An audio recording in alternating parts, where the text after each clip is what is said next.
Hello friends, आइए आज हम बात करते हैं आर्म्स एक्ट के चैप्टर 4 की। देखिए, आज हम बात करेंगे सेक्शन 19 से लेकर सेक्शन 24B तक की। सेक्शन 19 क्या कहती है? अनुज्ञप्ति आदि पेश करने की मांग करने की शक्ति। देखिए, जो अनुज्ञप्ति है आदि को पेश करने की मांग करने की शक्ति क्या है कि कोई भी जो लाइसेंसी ऑफिसर होगा वो किसी भी व्यक्ति से लाइसेंस की डिमांड कर सकता है। अगर उसे ज़रा सा भी लगता है, संदिग्ध हालत में मिलता है कोई हथियार, या फिर किसी व्यक्ति पे उसे डाउट होता है कि ये इसके पास इल्लीगल है जो कोई भी आर्म्स, तो वो उससे पूछ सकता है कि भाई अपनी लाइसेंस दिखाओ। ठीक है, तो मांग कर सकता है, उसे पूरा अधिकार है, गवर्नमेंट ने पूरा उसको राइट दिया हुआ है वो, है ना। सेक्शन 20 क्या कहती है? संदिग्ध परिस्थितियों के अधीन आर्म्स आदि का प्रवहरण करने वाले व्यक्तियों की अरेस्टिंग।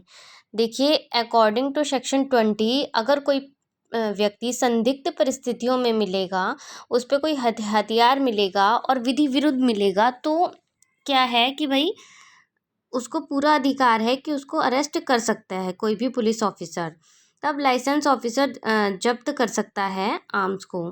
भाई, अगर उसके पास लाइसेंस नहीं है और वो विधिविरुद्ध तरीके से ऐसे हथियारों को ले जा रहा है, या उसकी ट्रांसपोर्टेशन कर रहा है, ट्रांसपोर्ट कर रहा है उनको, या सेल कर रहा है, या एक्सपोर्ट इंपोर्ट कर रहा है विदाउट लाइसेंस के, तो भी संदिग्ध परिस्थितियों का मतलब ही यही होता है।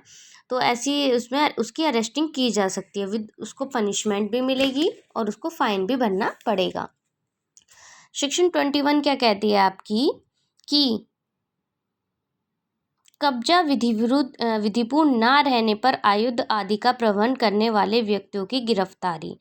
कोई भी व्यक्ति जिसके कब्जे में फायर आर्म्स या अम्यूनिशन ऐसे हों जो विधिपूर्ण ना हो, रूल रेगुलेशन को तोड़ रहे हों और फॉलो ना कर रहे हों, सेक्शन 4 के अकॉर्डिंग जो उन हथियारों को सीज किया जा सकता है, या कोई भी व्यक्ति उन हथियारों का यूज़ मतलब गलत तरीक़ों से कर रहा है, गलत चीज़ों में कर रहा है, तो भी कोई भी पुलिस ऑफिसर या लाइसेंसी ऑफिसर उसके हथियारों को जब्त कर सकता है।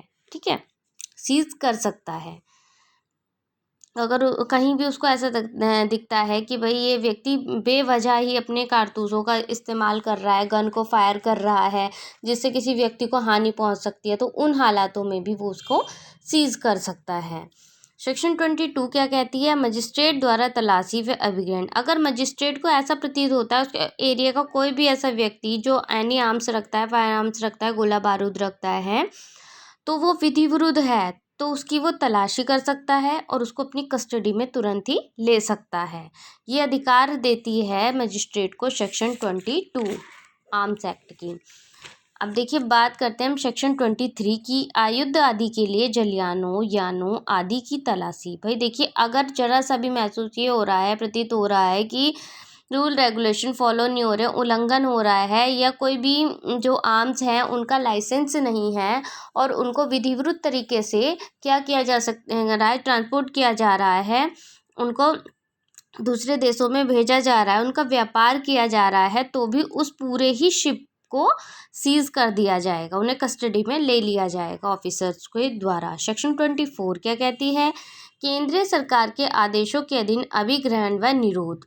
केंद्रीय सरकार किसी भी व्यक्ति को कब्जे में एनी आर्म्स गोला बारूद को जब्त कर सकेगी अगर वो विधि विरुद्ध है। मतलब कोई भी ऐसा हथियार जो व्यक्ति को देने की सलाह नहीं की गई है, मतलब ये बोला गया है कि ऐसे हथियारों का यूज़ सिर्फ आर्मी ऑफिसर ही करेंगे या पुलिस ऑफिसर ही रखेंगे, या युद्ध में ऐसे हथियारों का यूज़ होएगा, और ऐसे हथियार एक नॉर्मल पर्सन के पास दिख जाते हैं तो उसको भी जब्त किया जा सकता है।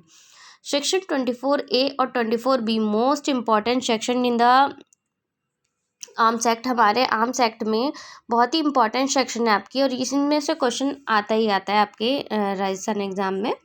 सेक्शन 24A क्या कहते हैं? विक्षुब्ध क्षेत्रों में अधिसूचित आर्म्स के कब्जे के बारे में प्रतिषेध। देखिए, मैंने यहाँ पर सेक्शन 24A और B दोनों को ही डिफाइन कर दिया है। इसमें क्या है कि 24A क्या कहती है आपकी? 24A आर्म्स रखने पर रोक लगाई जाएगी, और 24B क्या कहती है? आर्म्स लेकर चलने पर रोक लगाई जाएगी। भाई, विक्षुब्ध एरिया जो हैं, लड़ाई झगड़े वाले एरियाज हैं, वहाँ पर जो आर्म्स है उनको रोक लगाई जाएगी उन पर।